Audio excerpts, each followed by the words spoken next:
नमस्कार दोस्तों, स्वागत है आपका हमारे चैनल पर। आज मैं आपको कार्तिक मास अध्याय 33 सुनाऊंगी। आप कथा को पूरा सुने और ध्यान से सुने। भगवान आप सबकी मनोकामना पूर्ण करें। अगर आपको कथा अच्छी लगे तो हमारे वीडियो को लाइक करें, कमेंट करें। तो आइए कथा सुनते हैं। कार्तिक मास महात्म्य कथा अध्याय 33। दया दृष्टि कर हृदय में भव भक्ति उपजाओ। 33वां अध्याय लिखो, कृपा दृष्टि बरसाओ।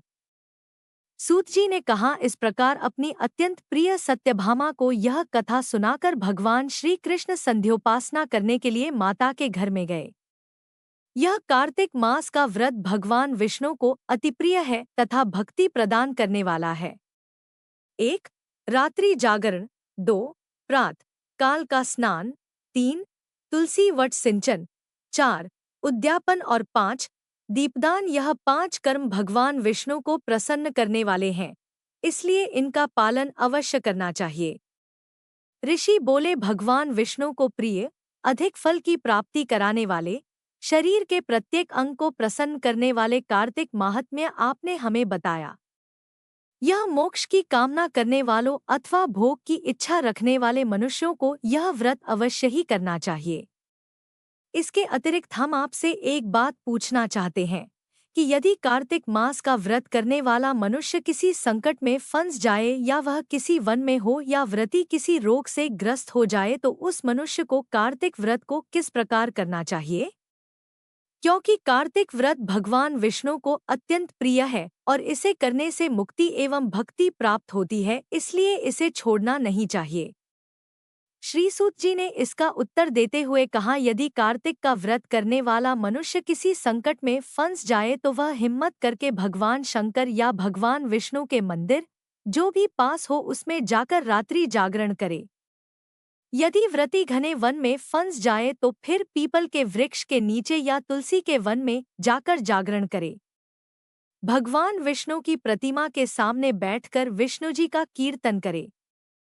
सा करने से सहस्त्रों गायों के दान के समान फल की प्राप्ति होती है। जो मनुष्य विष्णु जी के कीर्तन में बाजा बजाता है उसे वाजपेय यज्ञ के समान फल की प्राप्ति होती है, और हरि कीर्तन में नृत्य करने वाले मनुष्यों को सभी तीर्थों में स्नान करने का फल प्राप्त होता है। किसी संकट के समय या रोगी हो जाने और जल न मिल पाने की स्थिति में केवल भगवान विष्णु के नाम मात्र से मार्जन ही कर लें। यदि उद्यापन न कर सके तो व्रत की पूर्ति के लिए केवल ब्राह्मणों के प्रसन्न होने के कारण विष्णु जी प्रसन्न रहते हैं। यदि मनुष्य दीपदान करने में असमर्थ हो तो दूसरे की दीप की वायु आदि से भलीभांति रक्षा करे। यदि तुलसी का पौधा समीप न हो तो वैष्णव ब्राह्मण की ही पूजा कर ले, क्योंकि भगवान विष्णु सदैव अपने भक्तों के समीप रहते हैं। इन सब के न होने पर कार्तिक का व्रत करने वाला मनुष्य ब्राह्मण, गौ, पीपल और वटवृक्ष की श्रद्धापूर्वक सेवा करे। शौनक आदि ऋषि बोले, आपने गौ तथा ब्राह्मणों के समान पीपल और वट वृक्षों को बताया है और सभी वृक्षों में पीपल तथा वट वृक्ष को ही श्रेष्ठ कहा है, इसका कारण बताइए। सूत जी बोले, पीपल भगवान विष्णु का और वट भगवान शंकर का स्वरूप है। पलाश ब्रह्मा जी के अंश से उत्पन्न हुआ है। जो कार्तिक मास में उसके पत्तल में भोजन करता है वह भगवान विष्णु के लोक में जाता है। जो इन वृक्षों की पूजा, सेवा एवं दर्शन करते हैं उनके सभी पाप नष्ट हो जाते हैं। ऋषियों ने पूछा, है प्रभु, हम लोगों के मन में एक शंका है कि ब्रह्मा, विष्णु और शंकर वृक्ष स्वरूप क्यों हुए? कृपया आप हमारी इस शंका का निवारण कीजिए। सूत जी बोले, प्राचीन काल में भगवान शिव तथा माता पार्वती विहार कर रहे थे।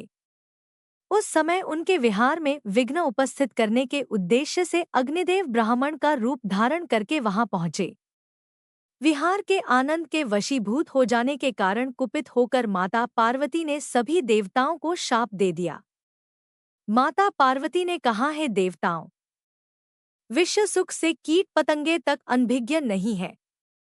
आप लोगों ने देवता होकर भी उसमें विघ्न उपस्थित किया है, इसलिए आप सभी वृक्ष बन जाओ। सूत जी बोले, इस प्रकार कुपित पार्वती जी के शाप के कारण समस्त देवता वृक्ष बन गए। यही कारण है कि भगवान विष्णु पीपल और शिवजी वट वृक्ष हो गए। इसलिए भगवान विष्णु का शनिदेव के साथ योग होने के कारण केवल शनिवार को ही पीपल को छूना चाहिए, अन्य किसी भी दिन नहीं छूना चाहिए। अगर आपको कथा अच्छी लगे तो हमारे वीडियो को लाइक करें, कमेंट करें। धन्यवाद।